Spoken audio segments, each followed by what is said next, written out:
الحمد لله وحده لا شريك له والصلاة والسلام على من لا نبي بعده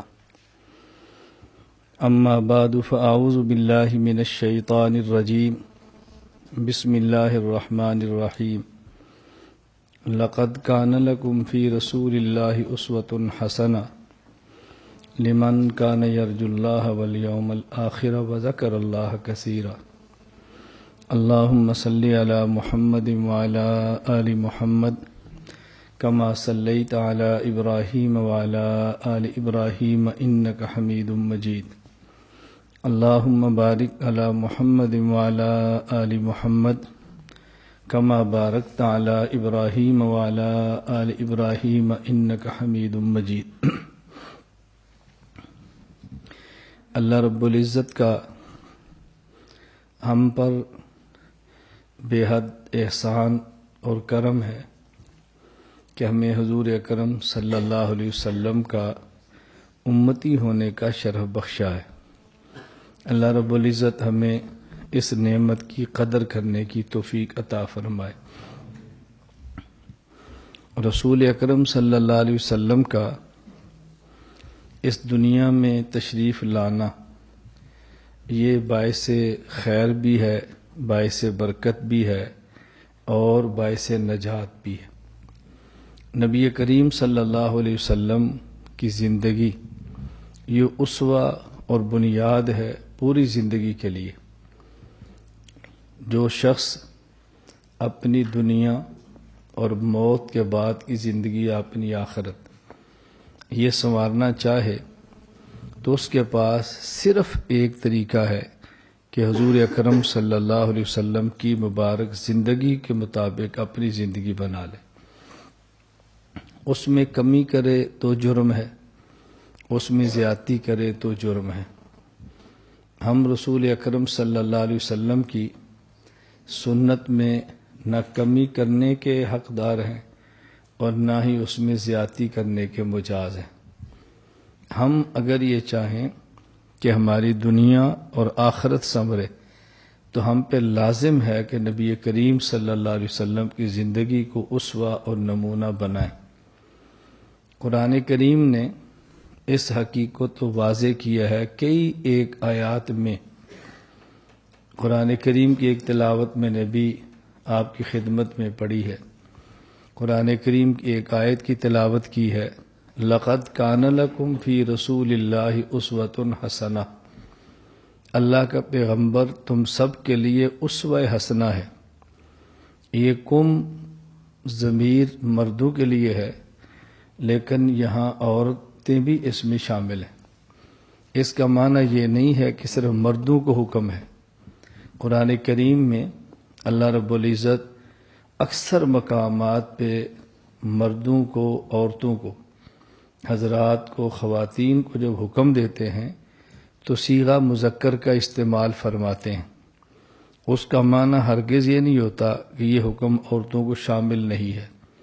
بس اوقات مردوں کے لیے مستقل صیغہ، عورتوں کے لیے مستقل صیغہ ہوتا ہے، لیکن عام طور پر خطاب دونوں کو ہوتا ہے۔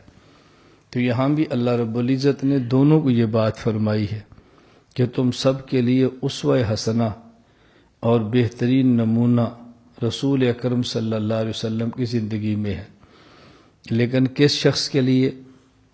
اس کے لیے 3 شرطیں، 3 صفتیں، 3 باتیں جو آسانی سے سمجھ آئے وہ آپ کہہ لیں۔ 3 باتیں فرمائی ہیں۔ نمبر 1، یرجو اللہ، وہ شخص اللہ سے ملاقات کا یقین رکھتا ہو، والیوم الآخر، اور قیامت کے دن کا اس کو یقین ہو، وذکر اللہ کثیرا، اور اللہ کو بہت زیادہ یاد کرنا چاہتا ہو۔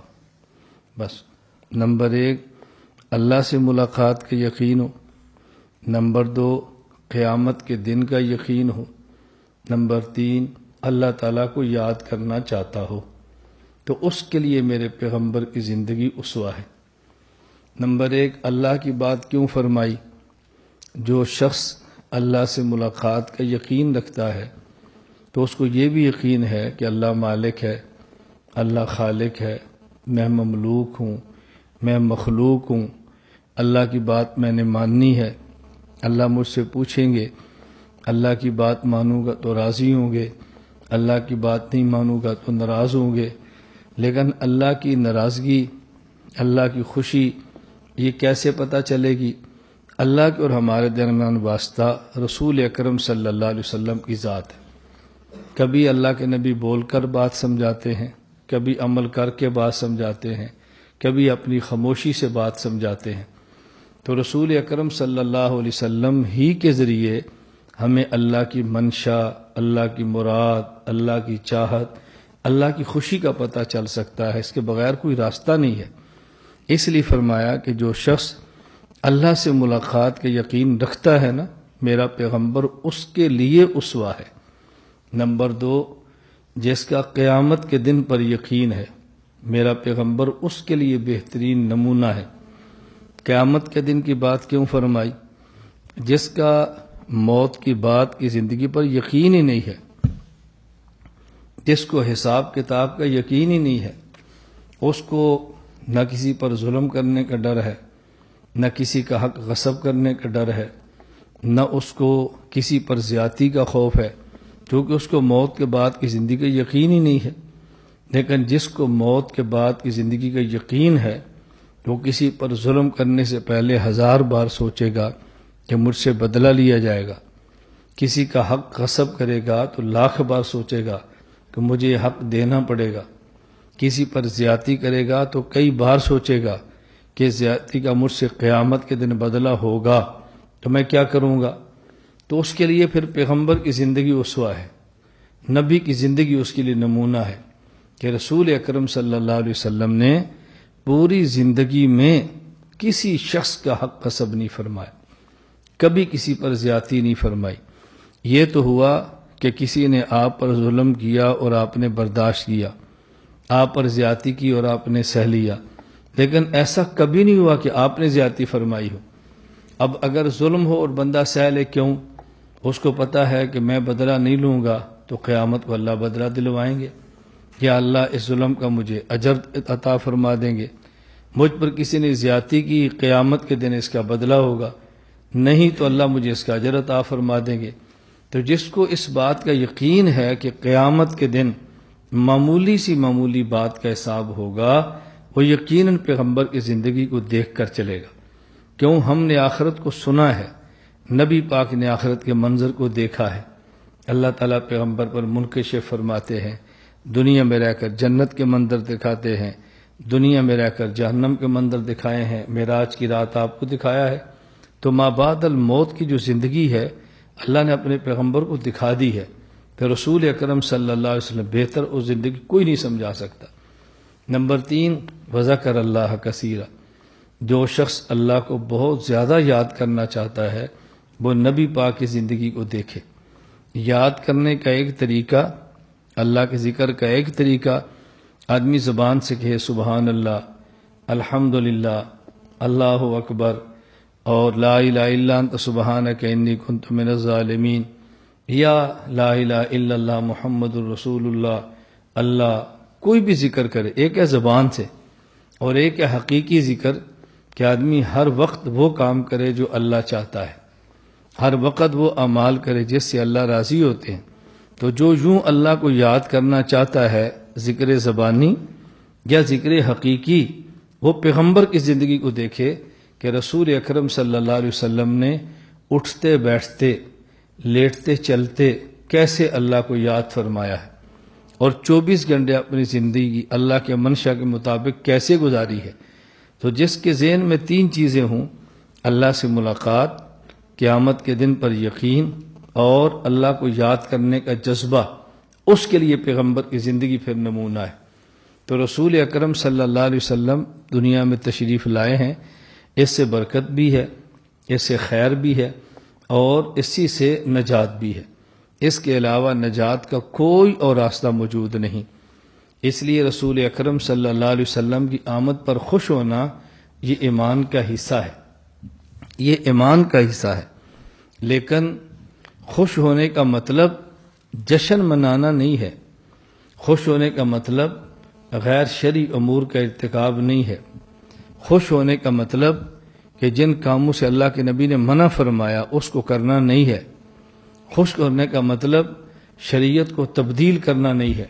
خوش ہونے کا مطلب یہ ہے کہ ایسے خوش ہوں جیسے اللہ چاہتا ہے، ایسے خوش ہوں جیسے اللہ کے رسول صلی اللہ علیہ وسلم چاہتے ہیں۔ تو نبی کریم صلی اللہ علیہ وسلم دنیا میں تشریف لائے ہیں، حضور کے آنے پر ہم خوش ہیں، اور جو نبی کے آنے پر خوش نہیں ہے اس شخص کا یقیناً ایمان میں کوئی حصہ نہیں، اس کا ایمان ہو ہی نہیں سکتا جو نبی پاک کی آمد پر خوش نہ ہو۔ دنیا کی سب سے بڑی نعمت تو رسول اکرم صلی اللہ علیہ وسلم کا وجود اطہر ہے۔ ہاں، خوشی اور خوشی میں فرق ہے۔ کسی کے آنے پر خوشی ایک بڑوں کی ہوتی ہے اور کسی کے آنے پر خوشی ایک چھوٹوں کی ہوتی ہے۔ کسی گھر میں کسی کے پاس کوئی بڑا آئے تو سمجھدار بڑے لوگ خوش ہوتے ہیں کہ ہمارا بڑا، ہمارا شیخ، ہمارا استاد، ہمارا مرشد، ہمارا بڑا ہمارے پاس آیا ہے، ہمیں شرف بخشا ہے۔ تو ہم یہ دیکھیں کہ ہم ان کے آنے پر ان کی منشا کو سمجھیں، ان کی ضرورت کو سمجھیں، آنے کے مقصد پر غور کریں، اور جس کام کے لیے آئے ہیں وہ کام کریں تاکہ یہ خوش ہو جائیں۔ تو سمجھدار لوگ اور بڑے لوگ وہ کوشش کرتے ہیں کہ بڑے کی منشا کو سمجھ کر اس کی ضرورت پوری کریں اور اس کے مقصد کو حل کرنے کی کوشش کریں کیوں آئے ہیں، اور چھوٹے خوش ہوتے ہیں کہ ہمارے گھر میں آج بڑے آئے ہیں تو ہمارے گھر میں آج چاول پکیں گے، ہمارے گھر میں حلوہ پکے گا، ہمارے گھر میں جلیبی پکے گی، ہمارے گھر میں پکوڑے سموسے آئیں گے۔ چھوٹے اس پر خوش ہیں، ان کو اس سے غرض نہیں ہے کہ یہ کیوں آیا ہے، وہ سمجھتے ہیں کہ اس کے آنے پر کیا پکا ہے۔ تو ایک خوشی ہے بڑوں والی، ایک خوشی ہے چھوٹوں والی۔ تو ہم اہل سنت والجماعت احناف دیوبند رسول اکرم صلی اللہ علیہ وسلم کی آمد پر خوش ہوتے ہیں جیسے بڑے خوش ہوتے، جیسے بڑے خوش ہوتے ہیں، اور بعض لوگ خوش ہوتے ہیں جیسے چھوٹے خوش ہوتے ہیں۔ اور میں کبھی کہا کرتا ہوں کہ بعض باتوں پر مجھے بہت تعجب ہوتا ہے۔ میرے تعجبات میں سے ایک تعجب یہ بھی ہے، عموماً ہمارے تبلیغ والے دوست، ہمارے تبلیغی بھائی جو ہمارے ہیں، ہمارا کام کرتے ہیں، وہ کبھی ان حضرات کے بارے میں کہہ دیتے ہیں کہ ہمارے بڑے بھائی ہیں۔ میں کہتا ہوں میں یہ نہیں کہتا ان کو بھائی نہ کہو، لیکن بڑے بھائی نہ کہو، ان کو چھوٹے بھائی کہو۔ کیوں؟ ان کی خوشی چھوٹوں والی ہے، ان کی خوشی بڑوں والی نہیں ہے۔ تو جب یہ خوشیاں بڑوں کی طرح منائیں گے تو بڑے بھائی کہنا، جب یہ خوشیاں چھوٹوں کی طرح مناتے ہیں تو پھر ان کو خوشی میں چھوٹے بھائی کہنا چاہیے، چھوٹے بھائی کہنا چاہیے۔ اچھا، عجیب بات یہ ہے، یہ ربیع الاول کی خوشیاں اور جشن منانے پہ جو دلیل بنتی نہیں ہے لیکن دلیل دیتے ہیں، اور وہ دلیل بھی چھوٹوں کی ہے، دلیل میں بھی بڑوں کو پیش نہیں کرتے۔ آج سرگودا شہر میں ایک جگہ بیٹھا تھا تو وہاں ربیع الاول کی خوشی کے حوالے سے بات چلی، تو ایک صاحب کہنے لگے کہ ربیع الاول میں خوش ہونا سرکار کی آمد پہ، یہ تو مدینے کا طریقہ ہے۔ جب رسول اکرم صلی اللہ علیہ وسلم مکہ مکرمہ سے مدینہ آئے تھے تو مدینے والوں نے خوشی میں اشعار پڑھے تھے، اور مدینے کی بچیوں نے پڑھے تھے، طلع البدر علینا من ثنیات الوداع وجب الشکر علینا ما دعا للہ داعی ایها المبعوث فینا جئت بالامر المطاع۔ تو دیکھیں حضور کے آنے پر خوش ہوئے تھے۔ میں نے کہا یہ بڑے تھے یا بچیاں تھیں؟ کہا جی بچیاں۔ تو میں نے کہا تم بڑوں والی خوشی مناؤ نا، بچوں والی کیوں مناتے ہو؟ یہ آپ کی دلیل مان بھی لی جائے تو پھر بچوں والی خوشی ہوئی نا، بچے خوش ہو رہے ہیں۔ میں نے کہا ہم تو خوش ہوتے ہیں لیکن آپ کی دلیل ٹھیک نہیں ہے۔ مجھے کہتا جی کیوں؟ میں نے کہا مدینے کی بچیوں نے جو اشعار پڑھے تھے یہ رسول اللہ صلی اللہ علیہ وسلم کے پیدا ہونے پر پڑھے تھے یا مکہ سے مدینہ آنے پر پڑھے تھے؟ کہا جی مکہ سے مدینہ آنے پر۔ میں نے کہا آپ جو سرگودہ خوشی منائیں گے حضور کے مکہ میں پیدا ہونے پر یا مکہ سے سرگودے آنے پر؟ کہا جی مکہ سے پیدا ہونے پر۔ تو میں نے کہا آپ کی دلیل کیسے بنی؟ دلیل تو تب بنتی کہ آپ کہتے ہیں کہ جب حضور مکہ سے مدینہ آئے تھے تو مدینہ والوں نے شعر پڑھے تھے، اب حضور مدینہ سے سرگودہ آئے تو ہم شعر پڑھتے ہیں، تو کیا آپ کے پاس آتے ہیں؟ کہتے ہیں نہیں۔ تو میں نے کہا پھر آپ اس کو دلیل میں پیش کیسے کرتے ہیں؟ چلو میں نے کہا اگر آپ اس دلیل کو مان بھی لیا جائے تو پھر میں آپ سے پوچھتا ہوں، جب رسول اللہ صلی اللہ علیہ وسلم مکہ مکرمہ سے مدینہ منورہ جس دن آئے اس دن انہوں نے اشعار پڑھے، اس کے بعد حضور مکہ چلے گئے تھے یا مدینہ رہے تھے؟ کہا جی رہے تھے مدینہ۔ میں نے کہا کتنے سال؟ کہا 10 سال۔ میں نے کہا 10 سال آپ رہے تو کیا ہر سال جب حضور پہلے دن مدینہ آئے تھے جب وہ دن آتا تو ہر سال مدینے والے جشن مناتے تھے؟ کہتے ہیں نہیں۔ تو میں نے کہا آپ ہر سال کیوں مناتے ہیں؟ انہوں نے حضور کے آنے پر ایک بار اشعار پڑھے، تم ہر سال جشن مناتے ہو، تو یا تو وہ بھی ہر سال 10 سال مناتے رہتے تو آپ بھی بنا لیتے، تو دلیل کیسے بن سکتی ہے؟ مجھے آپ دلیل سمجھاؤ۔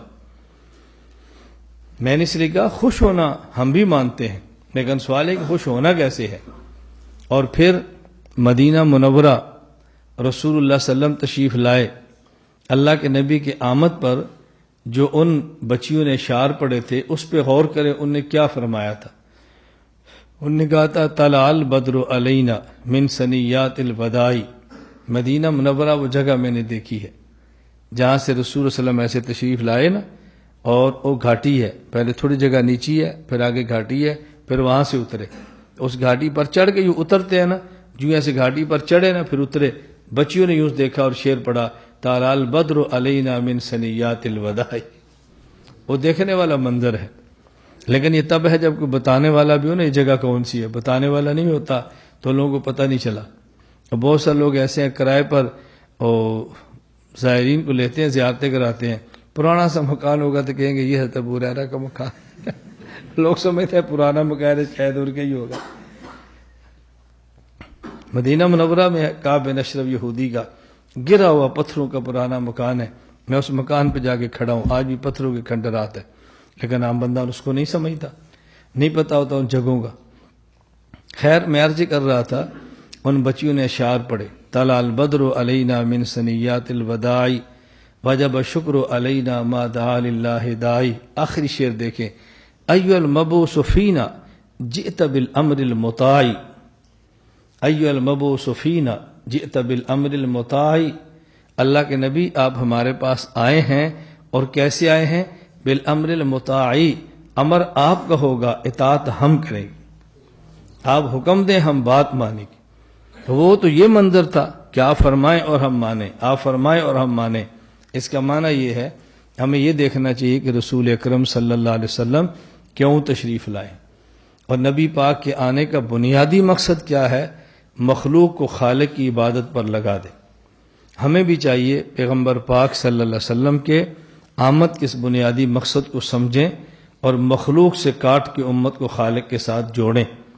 اور مخلوق سے کاٹنے کا یہ مطلب نہیں ہے کہ شوہر کو کہہ دے بیوی سے الگ ہو جائے، مخلوق سے کٹ جائیں، بیوی سے کہہ دو شوہر کو چھوڑ دیں، مخلوق سے کٹ جائیں، اور بچوں سے کہہ دو باپ سے الگ ہو جائیں، کٹ جائیں۔ کاٹنے کا مطلب یہ نہیں ہے، کاٹنے کا مطلب کیا ہے؟ مخلوق میں رہتے ہوئے خالق کو یاد رکھیں، مخلوق میں رہتے ہوئے خالق کو یاد رکھیں، اس دنیا میں رہتے ہوئے دین کو یاد رکھیں، اور اللہ کو کبھی بھی نہ بھولیں، ہر وقت عبادت کی پوری کوشش کریں۔ تو ہمارے لیے بنیادی بات یہی ہے کہ ہم رسول اکرم صلی اللہ علیہ وسلم کی سنت کو لازم پکڑیں، نبی کریم صلی اللہ علیہ وسلم کے ارشادات کو لازم پکڑیں، رسول اکرم صلی اللہ علیہ وسلم کی مبارک زندگی کو تھامیں۔ رسول اکرم صلی اللہ علیہ وسلم مکہ مکرمہ سے مدینہ منورہ تشریف لائے ہیں، تو مکہ مکرمہ میں تو مسجد پہلے سے تھی، مسجد حرام ضرورت نہیں تھی، لیکن جب مکہ سے مدینہ آئے ہیں تو اللہ کے نبی نے سب سے پہلے مدینہ منورہ میں آ کر مسجد نبی کو تعمیر فرمایا ہے، اور مسجد نبی تعمیر ایسے کی ہے کہ اللہ کے نبی خود اینٹیں، اس دور کے جو پتھر خود اٹھاتے ہیں، صحابہ کرام خود اٹھاتے ہیں، اللہ کے نبی جگہ خریدنے کے لیے فرماتے ہیں بھی جگہ کس کی ہے؟ سہل اور سہیل 2 صحابی ہیں، وہ اپنی جگہ پیش کرتے ہیں تو حضور نے فرمایا نہیں، مفت میں نہیں لیں گے، ہم قیمتاً لیں گے۔ حضرت عثمان پیسے دیتے ہیں، اللہ کے نبی جگہ خرید رہے ہیں، تو رسول اللہ صلی اللہ علیہ وسلم نے پہلے مسجد نبی کی تعمیر فرمائی ہے۔ اس سے ہم مسلمانوں کو سبق کیا ملتا ہے؟ کسی بھی علاقے میں نئی بستی بنائیں، کسی بھی علاقے میں کوئی ٹاؤن بنائیں، کسی بھی علاقے کے اندر کوئی رہائشی تعمیرات کریں تو سب سے پہلے مسجد تعمیر کرنی چاہیے، باقی گھروں کی تعمیرات بعد میں ہوں، پہلے مسجد تعمیر. بس یہ ہے رسول اکرم صلی اللہ علیہ وسلم کا مبارک طریقہ. اور مسجد میں کام ہم ایسے کریں جیسے مزدور کرتا ہے. آج بھی میں ظہر کے وقت آیا تو مستری سے پوچھا بھئی یہ جو پلر آپ نے بھرنا تھا آج بھر دو گے؟ اس نے کہا جی یہ کام رہ گیا، ہمارا مزدور چلا گیا ہے. میں نے کہا بھی ہمیں مستری چاہیے، مزدور تو ہم بہت ہیں. یہاں سادہ بھی مزدور ہیں، طلبہ بھی مزدور ہیں. مزدوروں کی آپ فکر نہ کرو، آپ ٹھہر جاؤ، مزدور بہت ہیں یہاں پر. میں آپ طلباء سے بھی گزارش کرتا ہوں کہ ہمارے جو مرکز کی مسجد کی تعمیر شروع ہے، اس میں شوق سے کام کرو، شوق سے کام کرو اور سعادت سمجھو. میں نے آپ کو بتایا تھا کہ جامعہ بنوریہ کراچی میں نے اولا ثانیہ ثالثہ پڑھا ہے. درجہ ثالثہ والے سال بقرعید کی چھٹیاں تھی. اس وقت مدنی مسجد کراچی کا مرکز، پہلے مکی مسجد مرکز تھا، پھر مدنی مسجد بنا تو وہ تعمیر ہو رہا تھا. تو درجہ ثالثہ والے سال وہاں جو کنواں کھودا گیا اس کی کھدائی میں میں شریک تھا. اب ثالثہ گزر گیا، کتنے سال ہو گئے ہیں، کنویں سے پانی نکلتا ہے، ہزاروں لوگ وضو کرتے ہیں، اس کا اجر اور ثواب ملتا ہے. تو آپ یہ ذہن بنا لو کہ ہم ایک اینٹ بھی اٹھائیں گے تو اجر ملے گا. لیکن اس کا یہ معنی نہیں ایک اینٹ اٹھا لو، دوسرے استاد اٹھائیں تو کوئی استاد ایک اینٹ پر بھی اجر تو ملتے ہی تو 10 ضرور اٹھانی ہے. یہ مطلب نہیں ہے. اجر زیادہ سے زیادہ لینے کی کوشش کریں. اللہ تعالیٰ ہمیں یہ بات سمجھنے کی توفیق عطا فرمائے. بس نیت کر لیں کہ ہمارا جاگنا، ہمارا سونا، ہمارا اٹھنا، ہمارا بیٹھنا، ہمارا چلنا اور ہمارا ایک جگہ پہ رکنا، ہماری پوری زندگی یہ سنت کے مطابق ہو. اپنی زندگی بھی اور پھر پوری امت کی زندگی بھی، کیونکہ ہم نبی کے امتی نہیں، آخری نبی کے امتی ہیں. رسول اکرم صلی اللہ علیہ وسلم کا دائرہ نبوت بہت وسیع ہے. جہاں تک ہم جا سکے انشاءاللہ جائیں گے، جہاں تک پیغمبر کی سنت پہنچا سکے انشاءاللہ پہنچائیں گے. جتنی اللہ نے توفیق عطا فرمائی کریں گے. تو ربیع الاول کا جو مبارک مہینہ شروع ہے اس کو جشن کی نظر نہ کریں، اس کو عید نہ منائیں. رسول اللہ صلی اللہ علیہ وسلم کی آمد پر خوشی کا اظہار کریں. آج مجھے ملتان سے ایک صاحب نے فون کیا کہ مولانا آپ کا کلپ ہم نے دیکھا ہے کہ آپ کہتے ہیں شریعت میں 2 ہی عیدیں ہیں، تیسری عید شریعت میں نہیں ہے. میں نے کہا مجھے آپ بتا دیں کہ تیسری عید شریعت میں ہے. اس نے کہا جی ہم اس کو شرعی عید نہیں سمجھتے. میں نے کہا پھر آپ یہی کلپ آپ بنا دیں بھی ہم اس کو شرعی عید نہیں سمجھتے، غیر شرعی عید سمجھتے. آپ بھی بنا دیں. مجھے کہتے نہیں ہمارا مقصد سمجھیں. میں نے کہا میں نے آپ کا مقصد کیا سمجھنا ہے مجھے آپ بتا دو. نمبر 1، رمضان کے بعد 1 شوال کو عید، جس سے پہلے صدقۃ الفطر بھی ہے اور خطبہ بھی ہے اور 2 رکعت نماز ہے، یہ عید الفطر ہے. پھر ذی الحج میں خطبہ، 2 رکعت نماز اور قربانی اور 3 دن، ایک یہ عید ہے. جب ہم شریعت میں عید کہتے ہیں تو عید کا مفہوم یہ ہوتا ہے، عید کا مفہوم یہ ہوتا ہے. ایسی عید اس 2 کے علاوہ کوئی اور بھی ہے؟ کہا جی نہیں. میں نے کہا اصطلاحات شریعت کو سمجھو، اصطلاحات شریعت کو تبدیل نہ کرو. نماز ایک شریعت کی اصطلاح ہے، روزہ ایک شریعت کی خاص اصطلاح ہے. میں نے کہا ملتان سے ہمارے پاس تشریف لائیں، ملتان سے ہمارے پاس تشریف لائیں اور آپ وہاں سے چلتے ہوئے فون کریں کہ مولانا صاحب میں روزے کے ساتھ ہوں، اور بیان کے دوران آپ کہہ دیں کہ میرا آج بھی روزہ ہے.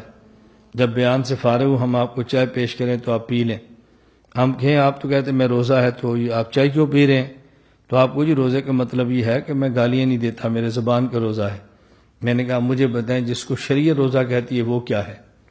یہ جو آپ نے کہا میرا روزہ یعنی میں گالیاں نہیں دیتا، یہ تو آپ کی اپنی اصطلاح ہے، شریعت کی تو نہیں ہے. تو شریعت جسے عید کہتی ہے وہ 2 ہی عیدیں ہیں، ایک عید الفطر، ایک عید الاضحیٰ.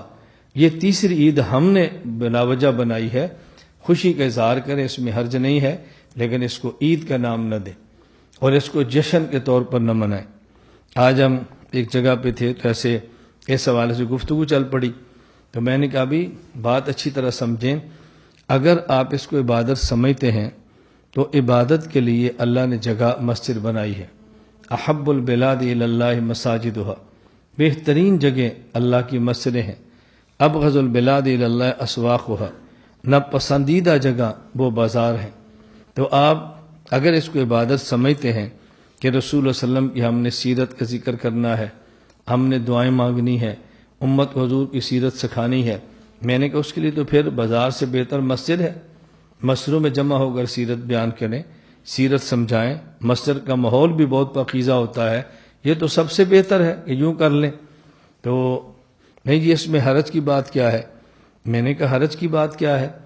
کبھی محرم میں سے کوٹی، اب ربیع الاول میں سے کوٹی، پہلے محرم کے جلوس، اب ربیع الاول کے جلوس، لا اینڈ آرڈر کے مسئلے پیدا ہوتے ہیں، قانون کا مسئلہ پیدا ہوتا ہے، اور قانون نافذ کرنے والے اداروں کے مسئلے پیدا ہوتے ہیں، اربوں روپے اس پہ خرچ ہونا شروع ہوتا ہے، اور اگر خدا نہ خواستہ اللہ نہ کرے ان میں سے کسی جلوس پہ کوئی بین الاقوامی ایجنسیوں کا ایجنٹ کوئی وہاں حملہ کرے، کہ 2-4 جانیں چلی جائیں، اب آئندہ سال آپ نے کہنا ہے کہ ہم نے جلوس ضرور نکالنا ہے، ہم دستبردار نہیں ہو سکتے، گورنمنٹ کے لیے مسئلہ ہوگا، پچھلے سال حادثہ ہوا تھا، اب حادثے سے بچانا ہے، تو پھر اربوں اور بڑھ جائیں گے، پولیس اور بڑھ جائے گی، کل کو فوج آنا شروع ہوگی، کہ جس فوج نے مورچوں پہ رہنا تھا، سرحدات کا پہرا دینا تھا، سرحدوں سے گھسیٹ کے گلیوں کے اندر حملے آئے ہیں، تو ہم نے کون سا اپنے ملک کے اوپر احسان کیا؟ میں نے کہا میں یہ گزارش کروں گا، جنازے کے لیے ایک جگہ جنازہ گاہ کہتے ہیں، عید کے لیے جگہ عیدگاہ کہتے ہیں، نماز کی جگہ ہے اس کو مسجد کہتے ہیں، تجارت کی جگہ ہے اس کو بازار کہتے ہیں، کھیتی کی جگہ ہے اس کو کھیت کہتے ہیں، تو مختلف امور کے لیے مختلف جگہ ہے نا، یہ بازار تو تجارت کے لیے ہے، اگر وہ تجارت شریعت کے مطابق ہے تو خود یہ تجارت عبادت بن جائے گی، اس کے لیے مستقل کسی نئی عبادت کی بازار میں ضرورت نہیں ہے۔ میں نے کہا کوئی عذر ہو نا ہمیں سمجھ آئے، آپ ایک اجتماع کرنا چاہتے ہیں، مسجد میں جگہ نہیں مل رہی، بازار والے مطمئن ہیں، رات بازار بند ہو گیا ہے، محلے والوں کو اعتراض نہیں ہے، یہ بات تو الگ ہے، لیکن ہم نے بلا وجہ جو ایک سلسلہ شروع کیا اس میں نقصانات کا اندیشہ ہے، تو میں نے ان سے کہا کہ اس سے بچنے کی کوشش کرنی چاہیے۔ اللہ تعالیٰ مجھے اور آپ سب کو رسول اکرم صلی اللہ علیہ وسلم کی سنت کے مطابق اپنی زندگی گزارنے کی توفیق عطا فرمائے۔ اللہ تعالیٰ ہم سب کو آخرت کی تیاری کی توفیق عطا فرمائے، اور اللہ تعالیٰ اپنی رضا اور اپنے رضا والے عمل کرنے کی توفیق عطا فرما دے، اس کا ہمیشہ اہتمام فرمائے۔ اور میں ایک بات بطور خاص اپنے طلباء، اپنے سے منسلک جو حضرات ہیں ان سب کو کہتا ہوں کہ بھی ہمارے مزاج کو سمجھنے کی کوشش کریں، مخالفت برائے مخالفت نہ کریں، موافقت برائے موافقت نہ کریں، جو چیز ٹھیک ہے اس کو ٹھیک کہیں، جو چیز غلط ہے اس کو غلط کہیں۔ یہ میں نے کیوں کہا ہے؟ ابھی چند دن قبل کی بات ہے، ایک ساتھی مجھ سے فون پہ گفتگو کرنے لگا، مسئلہ چلا ہے ناموس رسالت کا، مسئلہ چلا ہے توہین رسالت کے قانون کا، تو اس نے ڈائریکٹ مجھے کہا کہ مولانا صاحب ہمارے جو چیف آف آرمی سٹاف ہیں جنرل قمر باجوہ صاحب، تو یہ بھی قادیانی ہے۔ میں نے کہا آپ قانون کی بات کرو لیکن الزام تو نہ لگاؤ، جی ہم نے سنا ہے۔ میں نے کہا آپ نے کس سے سنا ہے؟ کوئی سند، کوئی بات؟ خیر جب اس نے بات کی تو ہمیں تو پہلے دن سے پتا تھا، اس پر علماء کے کالم لکھے جا چکے ہیں، تحریرات آ چکی ہیں، اور بڑی وضاحت آ چکی ہے علماء دیوبند کی طرف سے کہ ہمارا جنرل قمر یہ قادیانی نہیں ہے۔ میں نے پھر بھی اپنے طور پہ پہلے گکھڑ منڈی رابطہ کیا، امام اہل سنت والجماعت شیخ التفسیر والحدیث حضرت مولانا محمد سرفراز خان صفتر رحمۃ اللہ علیہ کے سب سے چھوٹے بیٹے مولانا عبدالوہاب خان راشد، یہ سب سے چھوٹے جو حضرت کے بیٹے ہیں نا مولانا راشد نا منہاج الحق خان راشد، سب سے چھوٹے بیٹے۔ چھوٹے کا مطلب یہ نہیں کہ چھوٹے ہیں، اب تو بہت بڑے ہیں، حضرت کے بیٹوں میں چھوٹے ہیں، ہم اکٹھے درجہ حفظ میں پڑھتے رہے۔ میں نے ان سے پوچھا، انہوں نے کہا ہمارے شہر کا ہے، ہم ان کے آباء و اجداد کو جانتے ہیں، پورے خاندان کو جانتے ہیں، ان کا سارا خاندان ہمارے ابا جی سے منسلک ہے، تو یہ تو قادیانی نہیں ہے۔ پھر میں نے عالمی مجلس تحفظ ختم نبوت کے رہنما حضرت مولانا اللہ وسائل صاحب دامت برکاتہم سے رابطہ کیا۔ میں نے کہا مضمون آپ کا ہے، کام اس پہ آپ کرتے ہیں، آپ کی تحقیق کیا ہے؟ انہوں نے کہا ہماری تحقیق بھی ہے کہ یہ مسلمان ہیں اور قادیانی اور مرزائی نہیں ہے۔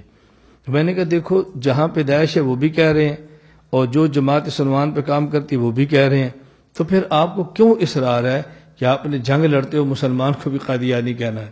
حضور اکرم صلی اللہ علیہ وسلم کے اس بارے میں بڑی واضح حدیث ہے. آپ نے ارشاد فرمایا لا یرمی رجل رجلا بالکفر او الفسوق الا ارتدت علیہ ان لم یکن صاحبہ کذالک. اگر کوئی شخص کسی دوسرے کو کافر کہتا ہے اور وہ جس کو کہا وہ کافر نہیں تھا، یا دوسرے کو فاسق کہتا ہے اور جس کو فاسق کہا وہ فاسق نہیں تھا، تو اس کو کفر اور اس کا فسق اس فتویٰ لگانے پر لوٹ آتا ہے.